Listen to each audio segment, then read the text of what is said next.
Okay, welcome to another fascinating Busboy Millionaire COVID vaccine episode.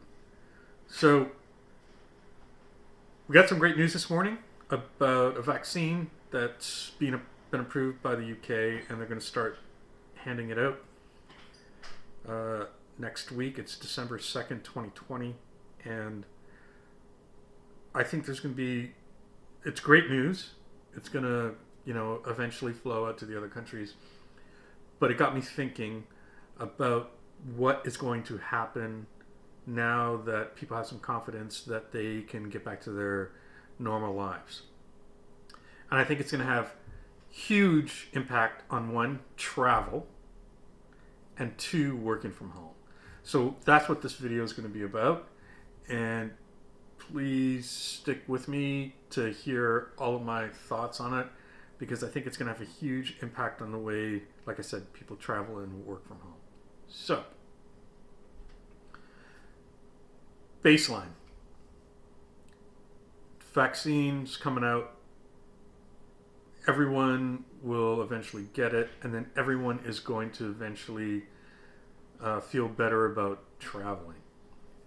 And everyone's been cooped up at home. I had a few conversations today with different people, and everybody wants to get on a plane. Everybody wants to go to a beach or just do something that isn't in their house. And I agree with it, and I totally get it, and I think it's going to happen. But now, what the difference is with that travel plan is that the whole idea of working from home has become normalized. So the majority of folks that have been working from home will continue to work from home. And with some people say, okay, you come in once a week, you come in once every 2 weeks. But there's some folks that are just going to go full time working from home, and their employers are fine with it. Back up a little bit, about 5-6 years ago, I can't remember exactly when I bought this book by Tim Ferriss, called The 4-Hour Work Week. And his whole theory was there is a technology right now that you can go and work from home, or you can work remotely. And when you read the book, and you see a link in my YouTube to purchase the book, it's a great book because you look back on it now. Part of the book was how he instructs you on how to convince your employer to let you work from home. And it was a slow process. Yeah, once every couple of weeks, then once a week, and it was this whole plan to get people to get their employer to get used to the idea of working from home. And I remember working in an office where, there's a few people had these 4-day work week contract jobs, so they weren't in on a Friday. And I remember scheduling meetings, and people were going, well, so and so isn't in on a Friday, so now we have to schedule around them. It's like, it was weird. And people didn't like it. But now, it's fine. Everybody can work from home. We figured it out. We've got the technology. You can all work from home. Question now is, where is home? Right? So, if I'm 20, 30, no kids, even if I have kids, but if I look back on it, if I was in my 20s, renting an apartment in downtown Toronto today, right? If you're in your 20s and you've got a place and you're paying $2,500 a month or $2,000 a month, and you're working from home, right? And you're dealing with the cold,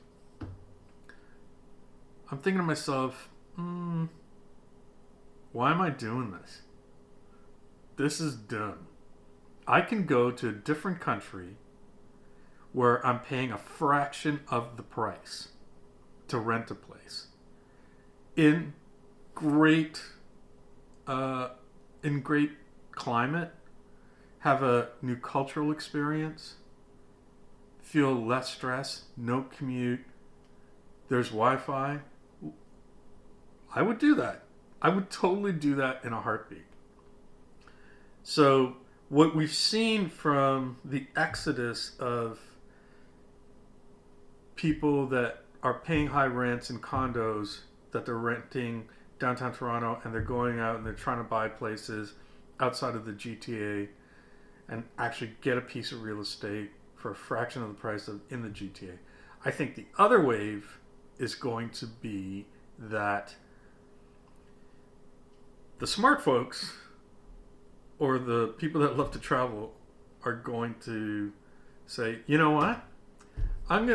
It's cold. It snowed yesterday. I'm going to go get a place somewhere south where I'm going to pay a fraction of the price, rent a place for a month or two, and try it out, work from there, and then I'll go to another place and rent for a month or two and work from there. And I'm going to try out all these different places. I'm still making Toronto dollars, Canadian dollars.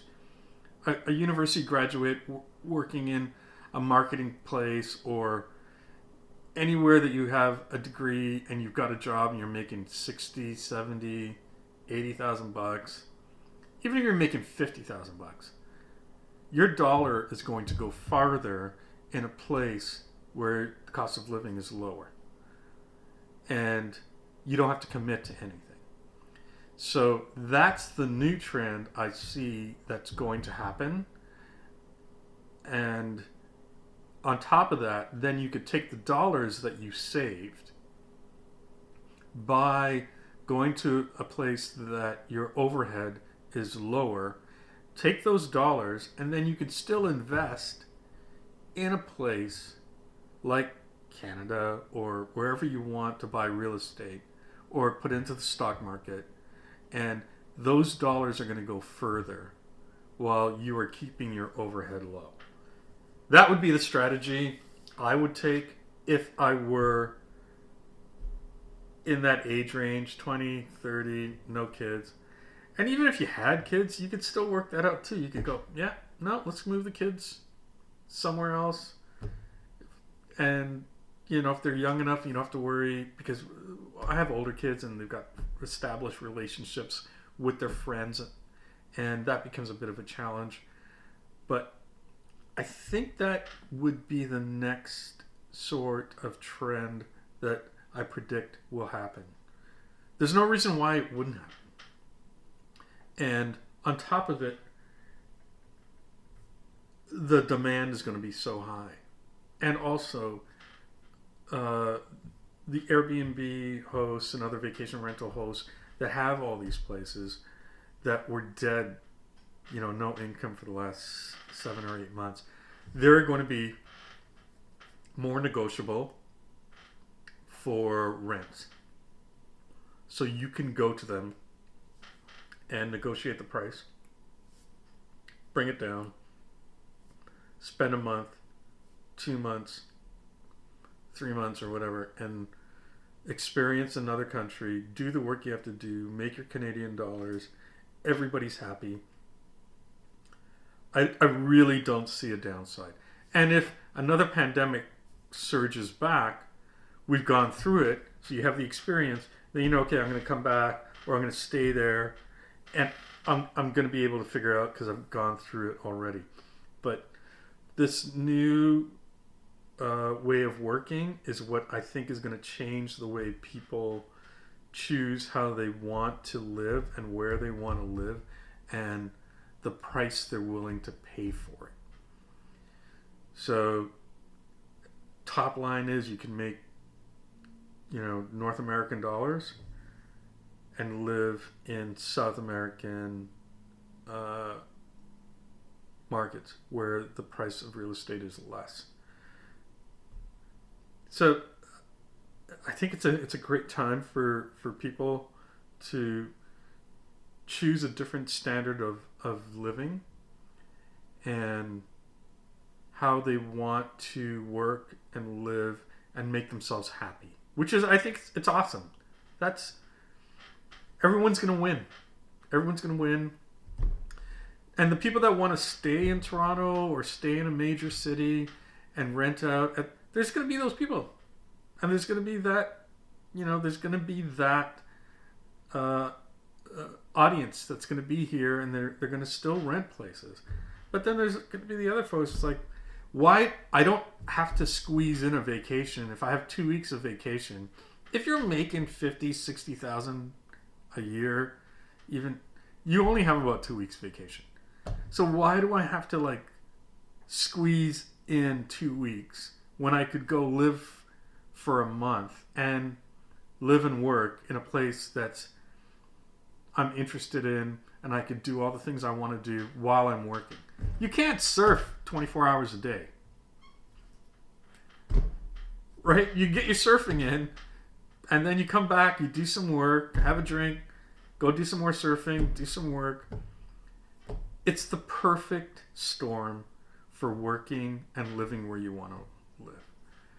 So, anyways, that's all I got.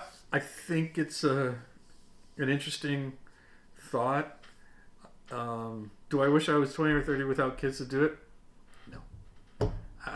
But I think it's a good thought to put and share with other, 20 and 30 year olds that you, or 40 year olds that you know that may want to do that sort of thing. I still may just leave everybody and screw off and go surfing. No, I don't have the back. My back isn't that good. Anyways, Busboy Millionaire out. Hope you guys enjoyed this tip. And, yeah, think about it. Bye-bye.